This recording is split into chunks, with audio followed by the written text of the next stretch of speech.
Welcome back to another episode of Let's Play Svea Rike II with me, Acciyn. In the previous episodes, we have been building up a sort of economy. I've lost the ability to speak English, apparently. We've been building up some sort of economic stability for ourselves by spending all of our money on coke and hookers. Northern Swedish coke and hookers, yeah.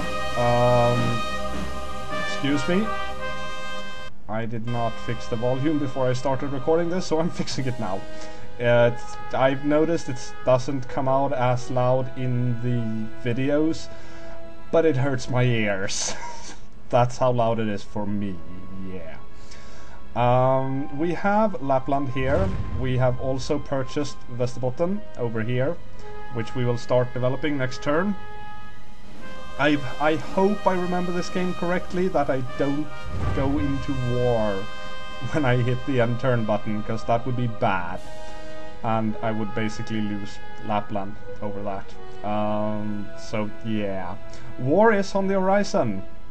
The instigator of the war is someone who we have publicly supported, yes, which probably doesn't help the whole not going into war next turn bit.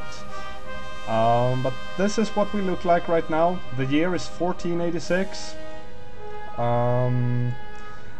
If I had the prerequisite building, I would be able to bid on one of these people. I could press this to see what they give me, if I just remembered I could do that, if I had forgotten what they do. But anyway, we are pretty much done with this turn, and we're moving on to the next. Oh good, we're still at peace. It would have been really bad otherwise, because we only have one regiment of infantry for our entire lands here. Yeah. This is what we look like right now. We have our starting province and these two northern outposts. Västerbotten here is going to be where I have my military installations. Most likely it's reasonably close to everything else and is a good way of protecting my northern borders, which are most exposed to the Danish borders, as they right now control Norway. See what happens. And here we go. More of this stuff.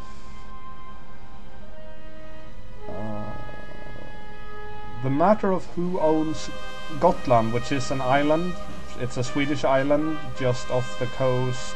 I'll show you on the map as soon as we get to it. But the matter of ownership of that island has been unclear since 1449, when the Swedish were forced to leave the island, and the matter of who is to legally own the island is postponed until peace negotiations. I would guess it's with Denmark, yeah, Denmark.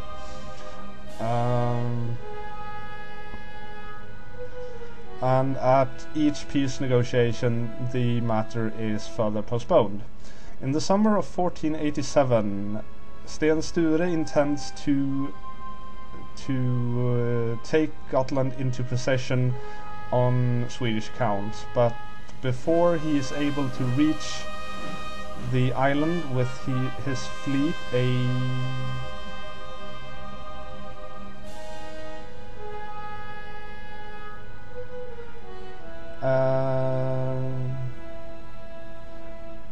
Danish escort arrives in Visby, which is the major town city on that island, and they place a Danish knight named Jens Holgersen Ulfstand as commandant in Visborg Castle. This is the same person who had the castle Glimmingehus built on the Skånisk coast, you know, the southernmost Swedish province, which is currently in the game in Danish possessions. Stating that, well, first come, first serve. The Danish pretty much just swipe Gotland right under Swedish noses. And we have a choice to make. The Danish have taken possession of Gotland. What do we want to do about this? We could send a messenger to Denmark and demand that they leave Gotland. We could send a messenger to Denmark and wish them good fortunes. Good luck in taking our lands, you bastards. Or we could do nothing. Well, my position is pretty clear here. That island is Swedish. And is Swedish. And we want it back. So leave, you fuckers. 1488. Oh, Riga, it's one of the Baltic countries, I believe. At least during this time. Sweden and Riga have long since been allies, and when tensions increase between Riga and the German order in the beginning of the 1480s,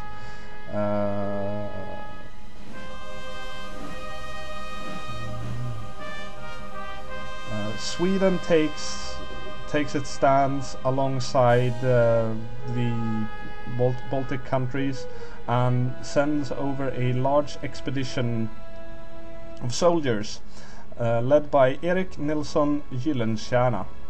A war between Riga and Germany and the German order seems inevitable. Roughly during the same period of time, things are beginning to stir in Russia, and Sten Sture commences negotiations with the German order. The results of the peace in Reval is that Riga is given to the German order in exchange for a pact with Russia. And we have some stuff to do. The German order wants blah blah in exchange for an alliance with Russia. And the game wants to know if we are for or against that. I don't want to go to war with Russia. I will agree to this. Because, yeah, we kind of have our own problems with Denmark at the moment. Kinda do. And we have a famous person. Laurentius Andreae. Born in 1470, and apparently he's going to die in 1552. Laurentius is one of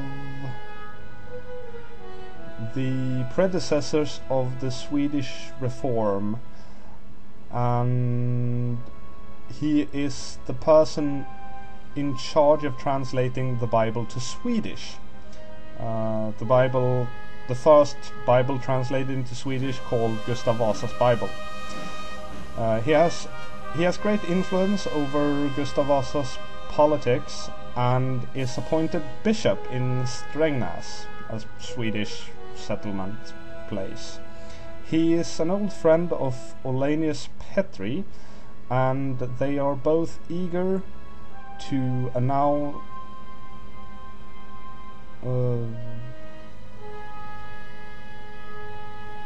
they are both what's the word I'm looking for here?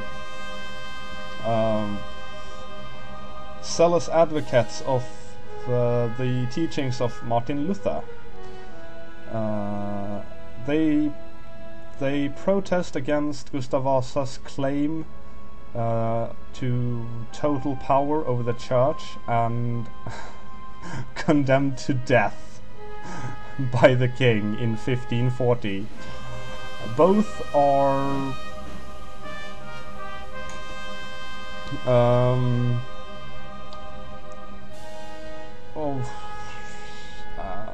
they are both forgiven, I guess, I can't find the proper word for it, but sort of forgiven, and the death sentence is instead transferred into a high fine.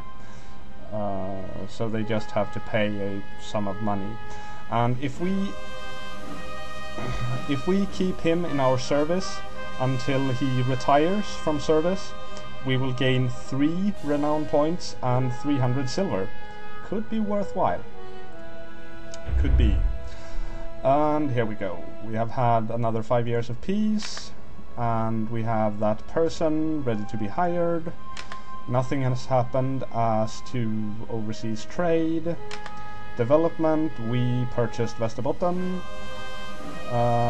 People have been making these exercise tents, and Brahe has made a cottage on Nyland, which is right there.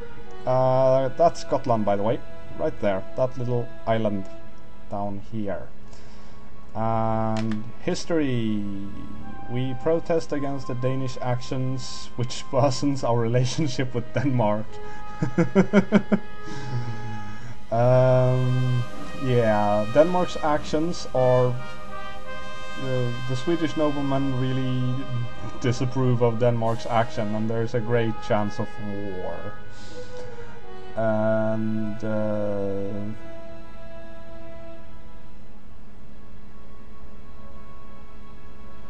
okay, so the German order likes us for approving that thing we did, but Russia doesn't like it. Damn. Oh well, you can't please everyone. Right. Okay, first things first though, we need an exercise tent. And I am going to purchase some troops later on. I would love to be able to build some stuff that I need, like this for instance, the nobleman's housing. So I believe I shall do that here. I am going to start needing those soon, and with that I might actually put a bid of 25 silver to this Laurentius guy, cause I kinda want him. Getting 300 gold and 3 renown when he retires, yeah, I kinda want that. Kinda really want that, so I'm going to bid for him. And that's pretty much my turn right now. Only thing I can do is hire 1 more regiment of infantry, which I'm not going to do just yet, and you'll see why now. And here we go, we are at war with Denmark, and they are invading in the south, and we are invading Jämtland. And they are oh god. Yeah, this is why I'm going to purchase cavalry. A lot of cavalry. I have no idea how big their forces are, however, so I'm going to purchase a few infantry as well, and save myself 100 gold pieces for actually developing my lands later. And you're going to get to see a battle. It's war in Västerbotten versus Denmark. My army consists of 3,000 infantrymen and 4,000 cavalrymen. And the Danish army consists of 2,200 infantry, 700 cavalry, and 22 artillery. So we'll go to the field. And this game has kind of a simplified combat mechanics. We get to place our troops. I'm going to place them in sort of a very basic formation. Each turn, all the units are allowed to take 1 step. So, kind of like a chess game, sort of. And when you get close to your enemy, you're able to attack them. Cannons fire, I think, every 4 turns or something, so if we can win this within 4 turns, I would be very pleased about that. Now, I'm going to move some of these guys forward, and you'll notice that these guys, having only one space in between them, I'm not going to move forward, because that would give the enemy first strike. And I kind of want that for myself. They've already shot at me with cannons. I'm going to strike them before they strike me. And this is why I wanted cavalry more than infantry. We've got 1,000 cavalrymen here. They only have 440 infantry. And they die without the chance to retaliate. Cavalry is pretty strong. They cost twice the upkeep, as far as that upkeep counter goes, as to how many regiments we can have on our lands. But they are sure worth it. Okay, we've got 697 infantry versus 440 infantry of theirs. And we killed almost all of them. 1,000 infantry, 700 cavalry. This is going to hurt. You can see my total troop count up here and their total troop count up there. Yeah, that hurt. Move this guy up here. That guy... Okay, they just committed suicide. You kill him. And you attack and kill him. There we go. We have defended our lands. Suck it down, Danish bastards. Stuff happens.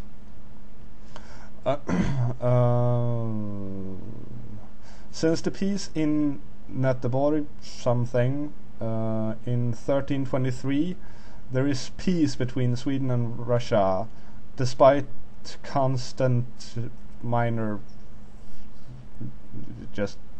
little skirmishes and stuff along the borders, you know, because we haven't really been friends. We've had an uneasy peace. Let's just put it at that. And in 1475 and 1479, Russia attacks into Finland, which is currently under Swedish control. And the attacks are followed by shorter periods of peace. And in 1495 the war starts again. When Russia attacks the Swedish fortress in Viborg in Finland in 1495, they are driven back by the Swedish... that's another nobility class that I can't really translate into English. I guess it would be a lord, sort of. Knut Posse.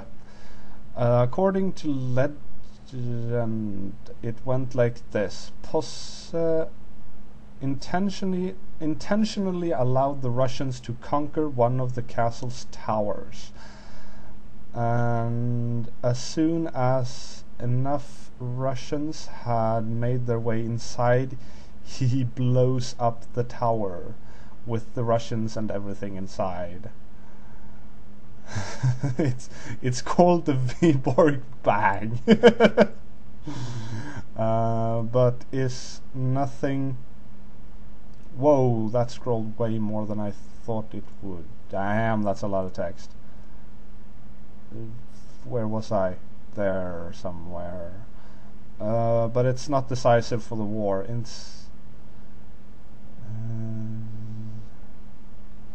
Instead, a very harsh winter makes fighting impossible. The summer of 1496, Svante Nilsson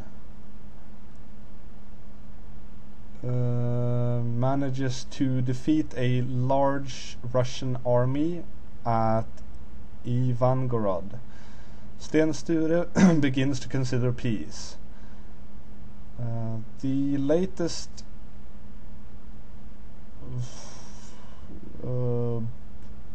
border regulations between Sweden and Russia happened in Göteborg in 1323, and according to these documents, Russia legally controls Swedish parts in Gotland, which I believe is somewhere in Finland. The Swedish decide to forge the documents from the peace in Göteborg, of course, to their favor. At the peace in Novgorod, it is decided that the borders between Göteborg peace are to be the ones, you know, the actual borders. But they don't really go into much detail as to which version of the peace documents are supposed to be the ones actually, you know.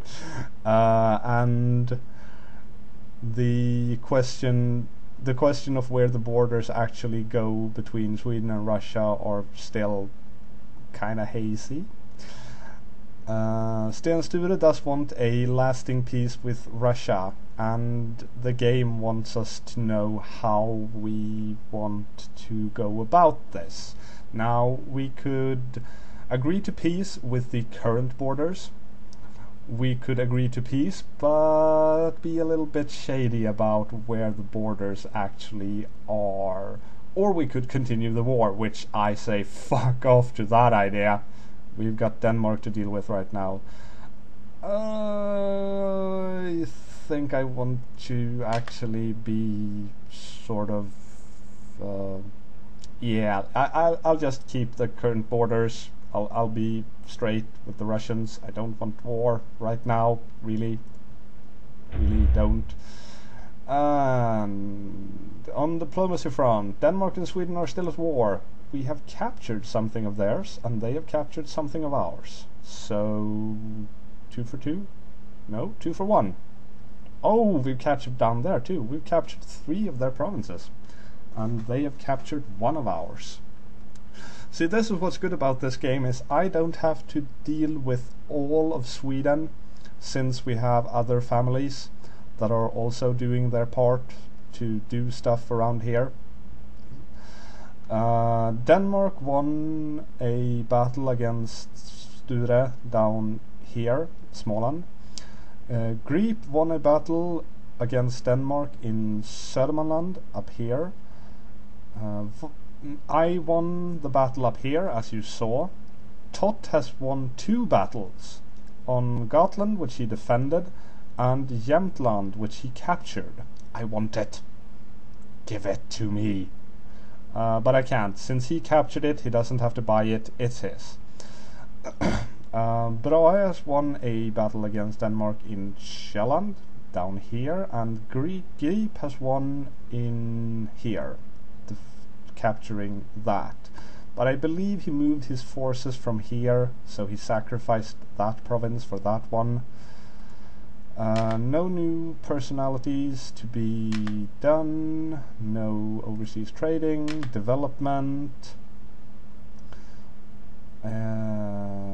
Tot has made a farm, which is an upgrade from the cottage. Sture has made a cottage, and this is the stuff I built. Reputation wise, you can see that my reputation rose by 5, thanks to the fact that I actually won a battle. And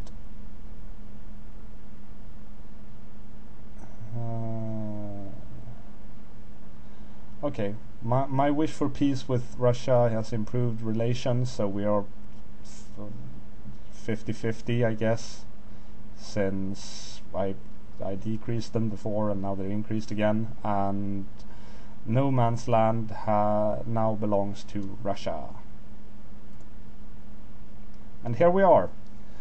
We have very little in the way of monies, which is kind of bad. I would have loved for there to be more. Specifically, I would have loved for me to have 250 silvers and 100 iron. But I don't. I don't. So that's going to conclude this episode, actually. It's been going on for longer than any of the other episodes. I hope that the recording software can actually handle that. Otherwise, I've been talking to myself for this past 25 minutes. But I'll see you next time on Let's Play Svea Rike II. I'm Acciyn, and next time I'm going to save what money I have just in case I need to reinforce my troops anywhere. I hope you find this interesting and or fun to watch, and I'll see you next time if you do.